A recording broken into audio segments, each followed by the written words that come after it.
এই কালো নীতি যদি ভারত সরকার পরিহার না করে, বাংলাদেশের মুসলমানরা ভারতের বিরুদ্ধে গোটা উপমহাদেশ ব্যাপী ঐক্যবদ্ধ সংগ্রামের ডাক দেবে ইনশাআল্লাহ। সারা পৃথিবী জুড়ে আজকে দুটি জনপদ বিশ্ব গণমাধ্যম এবং সারা দুনিয়ার মুসলমানদের কাছে বিশেষভাবে আলোচিত। তার প্রথমটি হলো ফিলিস্তিনের গাজা উপত্যকা, যেখানে বর্বর জায়নবাদী ইসরায়েলের গণহত্যা চলছে মানবতার ভয়াল বিপর্যয়। সেই গাজাবাসীর পক্ষে আজকে সারা দুনিয়ার মুসলিম উম্মাহ এবং শান্তিকামী সারা দুনিয়ার মানুষ আজকে রাজপথে নেমে এসেছে এবং গাজার মজলুম মানবতার প্রতি তারা সংহতি প্রকাশ করেছে। দ্বিতীয় যেই জনপদ আজকে বিশ্ব মুসলমানদের কাছে আলোচিত, তাদের হৃদয়ের আবেগ কেড়ে নিয়েছে, সেই জনপদের নাম হলো 40 কোটি নির্যাতিত মুসলমানদের জনপদ ভারত। সেই ভারতে আজ হিন্দুত্ববাদী উগ্র সাম্প্রদায়িক গোষ্ঠী গুজরাটের কসাই খেত নরেন্দ্র মোদী বাহিনী, বিজেপি সরকার ভারত শাসনের নামে বছরের পর বছর ধরে মুসলমানদেরকে নিধন করে চলছে।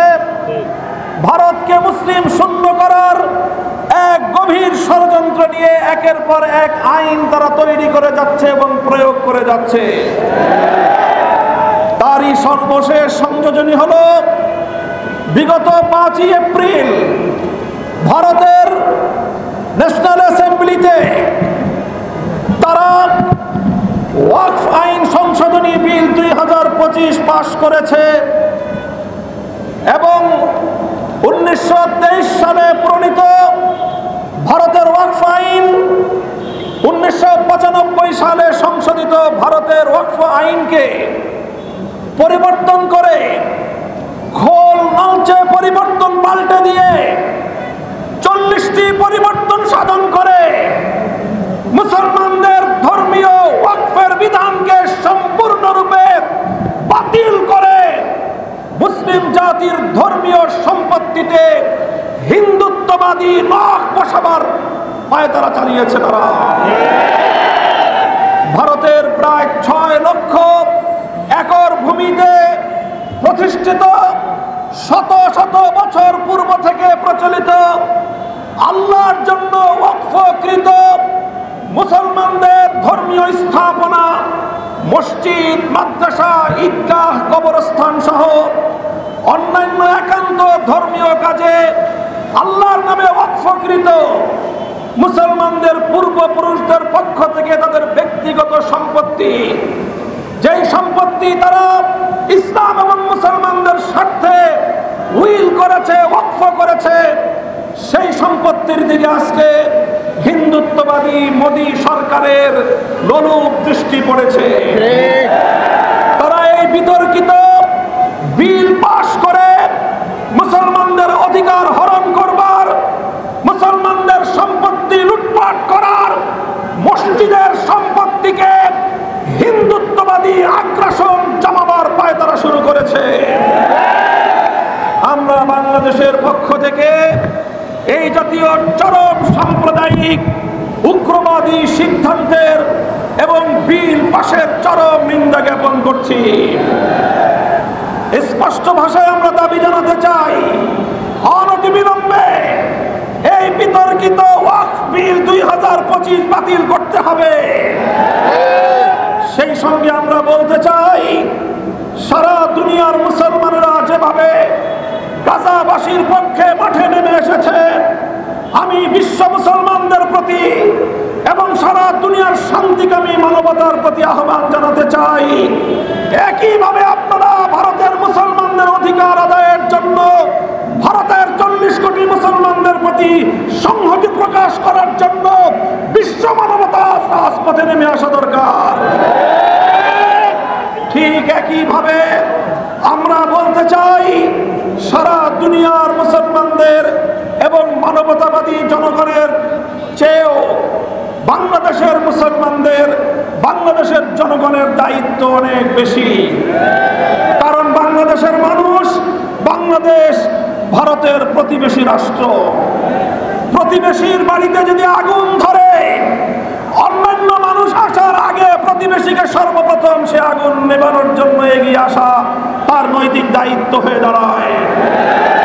তাই আজ বাংলাদেশের জাতীয় মসজিদ বাইতুল মুকাররমের প্রাঙ্গণ থেকে 18 কোটি জনতার পক্ষ থেকে ভারতের 40 কোটি মুসলমানের প্রতি আমরা পয়গাম পাঠিয়ে দিতে চাই, উগ্র হিন্দুত্ববাদী নরেন্দ্র মোদীর বিরুদ্ধে আন্দোলন সংগ্রামে তোমরা একা নও।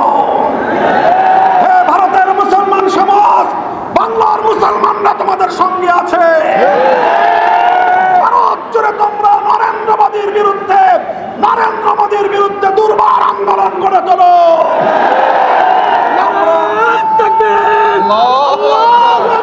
নরেন্দ্র মোদীর বিরুদ্ধে অ্যাকশন, অ্যাকশন। নরেন্দ্র মোদীর বিরুদ্ধে অ্যাকশন, অ্যাকশন, অ্যাকশন, অ্যাকশন।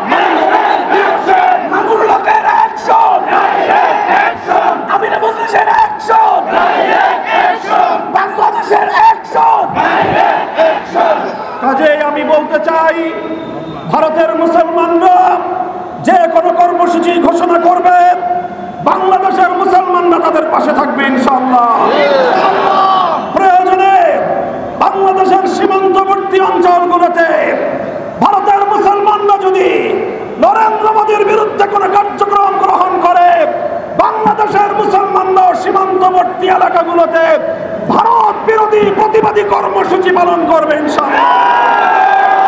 যদি প্রয়োজন মনে করি, আর এরপরেও যদি ভারতের মুসলমানদের নিধন বন্ধ না করা হয়, ভারতীয় মুসলমানদের স্বার্থের উপর একের পর এক আঘাত হানার সাম্প্রদায়িক এই কালো নীতি যদি ভারত সরকার পরিহার না করে, বাংলাদেশের মুসলমানরা ভারতের বিরুদ্ধে গোটা উপমহাদেশ ব্যাপী ঐক্যবদ্ধ সংগ্রামের ডাক দেবে ইনশাআল্লাহ।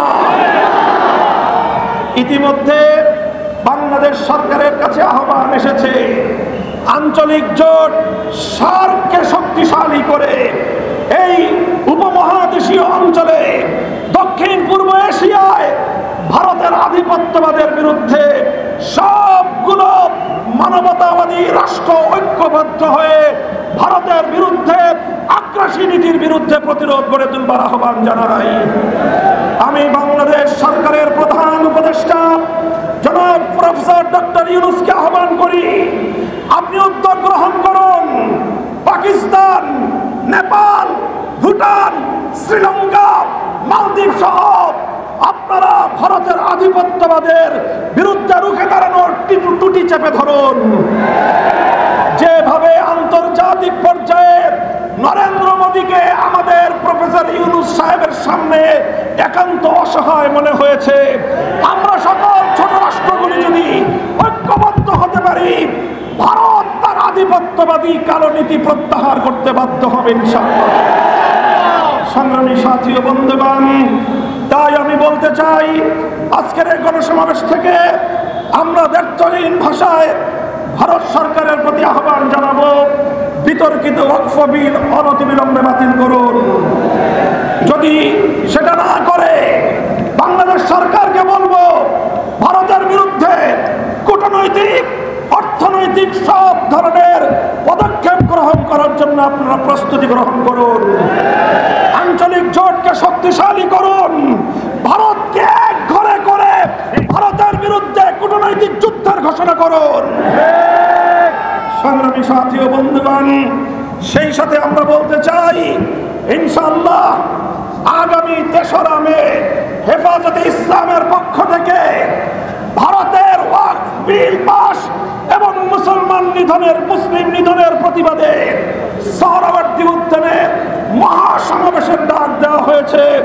বাংলাদেশ খেলাফত মজলিস, হেফাজতে ইসলাম বাংলাদেশের সেই মহাসমাবেশের সাথে সম্পূর্ণ একাত্মতা পোষণ করে মহাসমাবেশ বাস্তবায়ন করার জন্য নেতা কর্মীদেরকে রাজপথে নেমে আসার উদাত্ত আহ্বান জানাচ্ছে। আমরা বলতে চাই, বাংলাদেশ সরকারকে বলবো যে দেখেন, ভারত তোষণের কোন নিয়ত যদি থেকে থাকে, এই অপনিয়ত বাদ দেন। বাংলাদেশের মানুষের পালস বুঝেন। বাংলাদেশ মানুষ আর কিছু সহ্য করলেও ভারতীয় আধিপত্যবাদ বাংলাদেশে তারা বরদাস্ত করে না। যদি আমার কথা বিশ্বাস না হয়, তাহলে বিগত 5ই আগস্টের শেখ হাসিনার পরিণাম থেকে শিক্ষা গ্রহণ করুন। আমার ধারণা, বাংলাদেশের নারী বিষয়ক যেই কমিশন গঠন করা হয়েছে, সেই কমিশনের নারীরা, এরা আসলে নারী না পুরুষ সেটা দেখে বোঝা কঠিন। এই জাতীয় না নারী না পুরুষ, তৃতীয় এক প্রজাতির লোকজন দিয়ে আপনারা যেভাবে বিতর্কিত নারী অধিকার সংস্কার বাস্তবায়নের সুপারিশ করেছে, এটা বাংলাদেশের আপামর তৌহিদি নারী জনতার প্রতি একটি চরম অবমাননাকর প্রস্তাবনা হয়েছে। আমরা এই বিতর্কিত কমিশন বাতিল করে তাদের প্রস্তাবকে ডাস্টবিনে ছুঁড়ে ফেলবার উদাত্ত আহ্বান জানাচ্ছি। ইউনূস সরকার যদি সেটা করতে ব্যর্থ হয়, ইউনূস সরকারের পরিণাম শেখ হাসিনার চেয়ে ভিন্ন কিছু হবে না। এটা আমাদের স্পষ্ট ঘোষণা। কোরআনের আইনের প্রতি স্পষ্ট কটাক্ষ করে, আল্লাহর আইনের প্রতি, ইসলামের উত্তরাধিকার আইন এবং পারিবারিক আইনের প্রতি কটাক্ষ করবেন। ইসলামের আইনকে নারীর প্রতি বৈষম্যের কারণ হিসেবে আখ্যায়িত করা হয়েছে। ফ্যাসিবাদী আমলে চরম বিদ্বেষী হাসিনা সরকারের কোন দোসরও এই দুঃসাহস দেখায় নাই। ডক্টর ইউনূস সাহেব এদেশের মানুষের ভালোবাসা পাচ্ছেন, মাগনা মাগনা ভালোবাসা পাওয়ার কারণে এর মূল্যায়ন মনে হয় আপনার কাছে নাই। খবরদার হুঁশিয়ার করে দিয়ে বলতে চাই, ইসলামের বিপক্ষে অবস্থান নিলে বাংলাদেশের ক্ষমতার মসনদে একদিনও টিকতে পারবেন না। ভারতের দালালি করতে চাইলে, ভারতের ইসলাম বিরোধী এজেন্ডা বাংলাদেশে বাস্তবায়ন করতে চাইলে শেখ হাসিনার সঙ্গে যান। বাংলাদেশের রাজনৈতিক দলগুলো, বাংলাদেশের গণমানুষ সেটা বরদাস্ত করবে না।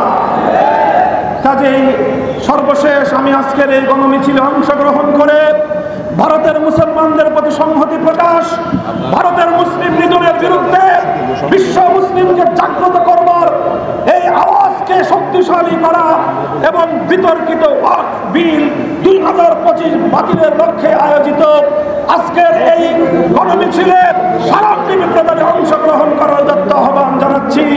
ইনশাআল্লাহ আমরা আবারও আমার কথা পুনরাবৃত্তি করছি, আমরা প্রতিটি জুলুমের ক্ষেত্রে, প্রতিটি বৈষম্যের ক্ষেত্রে ভারতের মুসলমানদের পাশে সর্বাগ্রে বাংলাদেশের মুসলমানরা থাকবে। আমরা রাজপথে নেমে আসব, প্রয়োজনে আমরা দিল্লি অভিমুখে লং মার্চ করব। জনতা নিয়ে ভারতকে আবার হিন্দুত্ববাদ থেকে মুক্ত স্বাধীন করে ছাড়বো ইনশাআল্লাহ। আগামী সংগ্রামের উদাত্ত আহ্বান জানিয়ে আমি আমার বক্তব্য শেষ করছি। মিছিল হবে আজকের আমাদের গণমিছিল সম্পূর্ণ শান্তিপ্রিয় কর্মসূচি।